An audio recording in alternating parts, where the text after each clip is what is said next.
خیر اب اگر آپ کوئی دوسرا کوشچن کرنا آئیے چاہیں تو اب کریں میں ورنہ دوسری طرف لے جاتا ہوں. آپ کا دعویٰ ہے کہ بھائی ہم عورتوں کو اکوالٹی دیتے ہیں، ہم سے مراد اسلام. تو جی پھر ایسا کیوں ہے کہ قرآن میں ہم دیکھتے ہیں جب وراثت کے مسائل تو اکثر محسوس ہوتا ہے کہ عورت یا لڑکی کو آدھا دیتے ہیں باپ کی پراپرٹی میں، اور جو لڑکا ہے وہ ڈبل شیئر کیوں لے رہا ہے؟ یہ ایکوالٹی نہیں سمجھ میں آتی ہے ہمیں. اچھا اس کو کیسے یہ ایڈریس اصل کریں گے میں آپ؟ انہوں نے یہ قرآن مقدس کی سورہ نساء کی آیت نمبر 11 کو دیکھ لیا ہے نا. جی آپ پلیز لیٹ می نیویگیٹ آیا میں ورس نکال رہا ہوں سورہ نساء کی آیت نمبر 11. ٹھیک ہے ٹھیک ہے. اور آپ دیکھیے اور آپ چاہیں تو آپ بھی نیویگیٹ کر سکتے ہیں تاکہ لوگ دیکھ لیں. سورہ نساء کی آیت نمبر 11 آیت کا جو پہلا حصہ ہے جی یوصیکم اللہ فی اولادکم للذکر مثل حظ الانثیین، کہ اللہ تعالیٰ تمہیں حکم دیتا ہے تمہاری اولاد کے بارے میں کہ بیٹے کا حصہ دو بیٹیوں کے برابر. بس انہوں نے یہ دیکھ لیا اب یہ چلانے لگے. ایسا ہی ہے نا؟ جی دیکھیں یہ سے بولتے ہیں چیری پکنگ اور اسے بولتے ہیں آپ اسے ریڈ ہیرنگ بھی کہہ سکتے ہیں. یہ جگہ جگہ سے اٹھائیں گے اور پورا کانٹیکسٹ اور سارے مسائل اور اس کا جو ریزن ہے وہ بیان نہیں کریں گے. ان کے اس دعوے کو اس آیت سے یہ ثابت کرنا چاہتے ہیں کہ انہیریٹنس کے مسئلے میں اسلام نے جینڈر ایکولیٹی نہیں دکھائی بلکہ جینڈر ڈسکریمنیشن سے کام لیا. یہی ان کا دعویٰ ہے نا؟ جی جی ٹھیک ہے اگر ایسا ہے تو آیت نمبر 12 پڑھ لیجئے تو ذرا اس سے جسٹ آگے. نہیں پہلے 11 کو دیکھیے بعد میں 12 دیکھیں گے. 11 کو دیکھیے 11 میں ہی ایک بات لکھی ہوئی ہے. جی بتائیں. قرآن مقدس میں یہ بات کلیئر کر دی گئی 11 میں. پوری آیت پڑھتے ہیں 1 بائی 1. ان کے اس مکاری کا جواب خود 11 نمبر میں بھی دے دیا گیا 12 نمبر میں بھی دے دیا گیا. دیکھیں ترجمہ کرتے ہیں پوری آیت کا. یوصیکم اللہ فی اولادکم للذکر مثل حظ الانثیین، اللہ تعالیٰ تمہیں تمہاری اولاد کے بارے میں حکم دیتا ہے کہ بیٹے کا حصہ دو بیٹیوں کے برابر. کلیئر؟ آگے بڑھتے ہیں. آگے نہیں بڑھیں گے، یہ آگے نہیں بڑھیں گے، ہمیں آگے بڑھانا ہے. اب دیکھیں قرآن کہتا ہے فَإِن كُنَّ نِسَاءً فَوْقَ اثْنَتَيْنِ فَلَهُنَّ ثُلُثُ مَا تَرَكَ وَإِن كَانَتْ وَاحِدَةً فَلَهَا النِّصْفُ. تو اللہ تعالیٰ آگے یہ فرما رہا ہے کہ پھر اگر بہت ساری لڑکیاں ہوں اگرچہ 2 سے اوپر تو ان کو ترکے کا 2/3 حصہ ملے گا، اور اگر ایک لڑکی ہو تو اس کا آدھا ملے گا. اب آگے بڑھیے. پھر آگے جو اللہ نے فرمایا اس آیت میں وہ یہ فرمایا وَلِأَبَوَيْهِ لِكُلِّ وَاحِدٍ مِّنْهُمَا السُّدُسُ. اور اس میت کے جو ماں باپ ہیں نا، میت کے ماں باپ میں کون کون ہے؟ میت کے ماں باپ میں اس کی ماں ہے اور اس کا باپ ہے. ٹھیک ہے. تو ماں جو ہے وہ عورت ہے اور باپ جو ہے وہ مرد ہے. اب دیکھیں اس کے باوجود یہ آیت کہہ رہی ہے کلیئرلی، یہ آیت یہ کہتی ہے کہ لِكُلِّ وَاحِدٍ مِّنْهُمَا السُّدُسُ، کہ میت کے ماں باپ کو دونوں میں سے ہر ایک کو اس کی جو انہیریٹنس ہے اس کا چھٹا حصہ ملے گا. اب آپ بتائیے یہاں پہ ماں اس کے باپ کے برابر ہوئی کہ نہیں؟ جی بالکل. یہ کیسے کہہ دیا تم نے کہ جینڈر ڈسکریمنیشن ہے وراثت کے حصے میں؟ تمہارے اس دعوے کو تو آیت نمبر 11 خود ہی ختم کر دے رہی ہے آگے.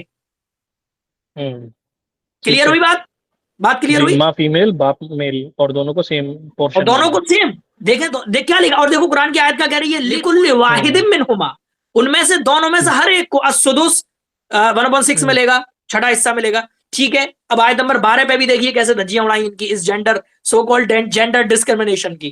پھر اللہ فرماتا ہے آیت نمبر 12 میں کہ وَإِن كَانَ رَجُلٌ يُؤْرَثُ كَلَالَةً أَوِ امْرَأَةٌ وَلَهُ أَخٌ أَوْ أُخْتٌ.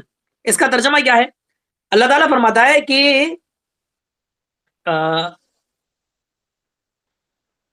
یہاں پہ یعنی اگر کسی ایسے مرد یا عورت کا ترکہ بٹا، کوئی ایسا مرد اور عورت انتقال کر گیا کہ جس کے نہ تو ماں باپ ہیں، جس نے ماں باپ اولاد کچھ بھی نہ چھوڑے ہوں. کلیئر ہو رہی ہے بات؟ ٹھیک ہے جی. ماں باپ ایسی نہیں ہے اور میت کی اولادیں بات ہو بھی رہی نہیں ہے. ہیں.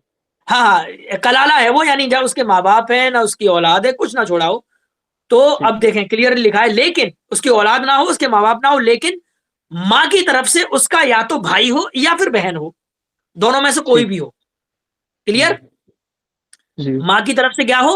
وَلَهُ بھائی ہو أَخٌ یا أَوْ بہن. أُخْتٌ، ماں کی طرف سے یا بھائی ہو یا بہن ہو.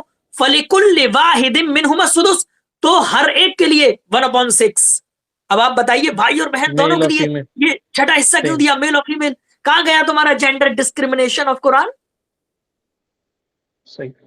تو سمجھ میں یہ آتا ہے کہ قرآن سمجھنا تو دور کی بات ہے، یہ قرآن کے الفاظ اور قرآن کے اسلوب اور قرآن کے ٹرانسلیشن کوئی نہیں سمجھ پاتے۔ اب سوال یہ اٹھتا ہے کہ آخر معیار کیا ہے اسلام میں، جب ان دونوں آیتوں میں کلیئرلی یہ کہہ دیا کہ ان آپشنز میں جو ہے مرد اور عورت دونوں برابر ہے، لیکن پھر آیت کی شروعات میں یہ کیوں کہا گیا کہ بیٹے کا جو حصہ ہے وہ 2 بیٹیوں کے برابر میں ہے، اور انہیریٹنس کا معیار کیا ہے اور وراثت کا معیار کیا ہے؟ میں امید کرتا ہوں کہ اب ہماری اسٹریم کو ہمارے ارکم بھائی جوائن کریں گے، بلکہ جوائن کیے ہوئے ہیں، اور وہ میں چاہتا ہوں کہ وراثت پر اپنی تفصیلی گفتگو وہ کریں اور بتائیں کہ کس طرح ان کا اعتراض بالکل ظلم اور جھوٹ سے بھرا ہوا ہے۔ السلام علیکم ارکم صاحب، خیریت سے وعلیکم ہیں؟ السلام اللہ وبرکاتہ، الحمدللہ، آپ کیسے ہیں؟ میں الحمدللہ ٹھیک ہوں، ماشاءاللہ، شکریہ آپ تشریف لائے، اللہ جزائے خیر دے۔ جی ہم اس ٹاپک پہ ڈسکس کر رہے ہیں حضرت انہیریٹنس کے مسئلے میں۔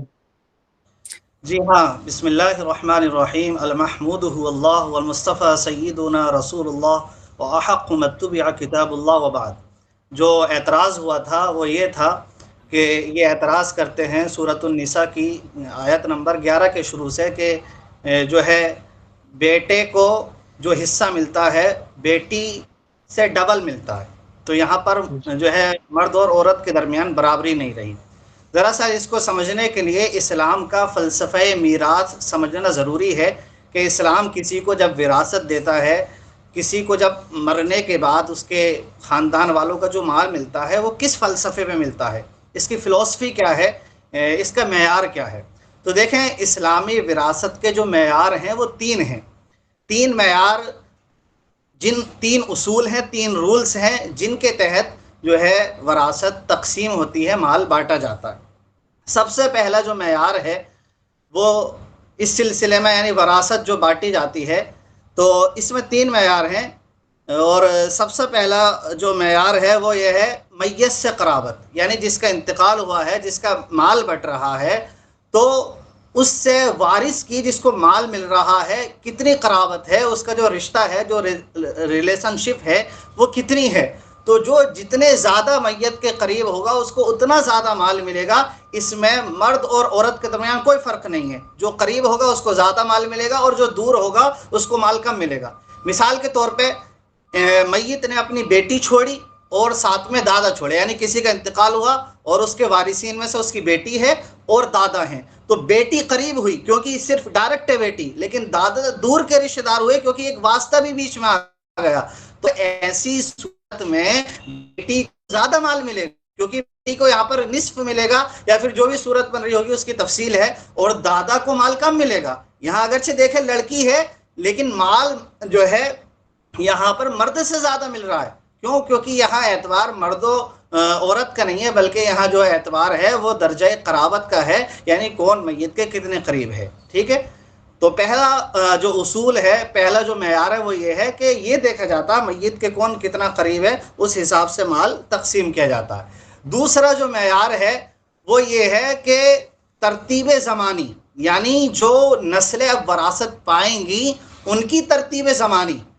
اس کو تفصیل سے یوں سمجھیے کہ اصل میں اسلام نے یہ رکھا ہے کہ ظاہر کسی کا انتقال ہوا تو جو اس کے وارثین ہوں گے اس میں کچھ ایسے ہوں گے جو ابھی نئی نسل کے ہوں گے، انہیں پوری زندگی گزارنی ہے، اور کچھ ایسے وارثین ہوں گے کہ جو اب اپنی زندگی مکمل کر رہے ہوں گے۔ مثال کے طور پہ کسی کا انتقال ہوا، اس نے اپنی اولاد بھی چھوڑی، ماں باپ بھی چھوڑے، تو اب اولاد جو میت کی ہے وہ ایسی ہے کہ وہ اب ایسی نسل ہے جو آئندہ پروان چڑھے گی، اسے اپنی پوری زندگی ابھی گزارنا ہے، لیکن جو ماں باپ ہے میت کے ان کی زندگی تقریباً پوری ہونے کو ہے۔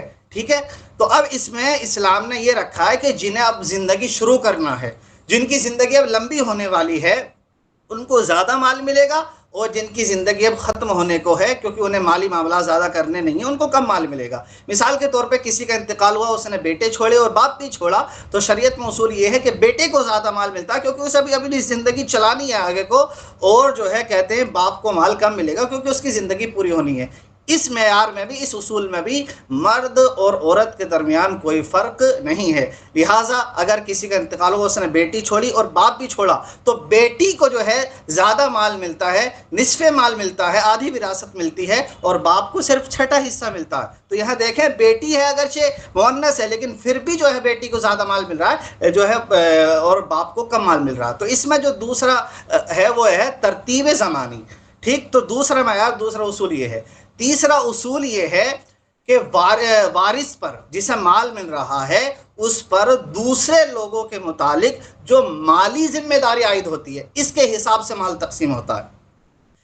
تو اس میں جو ہے, اس صورت میں جو ہے مذکر اور مؤنث کے درمیان ایک فرق ہے, اور وہ فرق جو ہے عین انصاف ہے, وہ عدل ہے, وہ انصاف ہے, وہ ظلم نہیں ہے.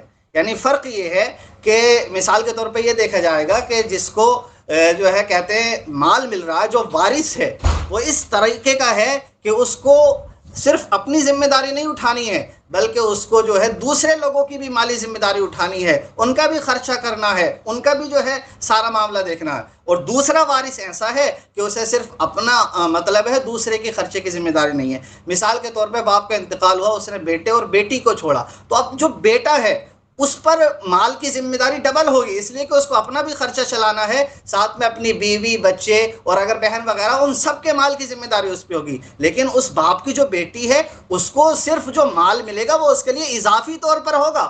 اس کو جو ہے ایسا نہیں ہے کہ اس مال سے جو ہے اپنے شوہر کا خرچ چلانا ہو, بلکہ کچھ نہیں کرنا, بلکہ اس کو تو اپنے شوہر کے تحت رہنا, اور اس کا شوہر جو ہے اس کے نفقے کی ذمہ داری رکھتا ہے, اس کے خرچے کی ذمہ داری رکھتا ہے. تو صرف یہ ایک ایسا پوائنٹ ہے کہ جہاں پر یہ رعایت کرتے ہوئے کہ جو ہے جس پر مالی ذمہ داری زیادہ ہے اس کو مال زیادہ ملے گا. لیکن یہ بھی ظلم نہیں ہے, یہاں ظلم تب ہوتا ہے جب مساوات ہوتی. یہاں تو عدل ہے کہ جس کی ذمہ داری جتنی ہے اس کو اتنا مال دیا جا رہا. اس کو دو مثالوں سے سمجھاتا ہوں, بہت چھوٹی سی.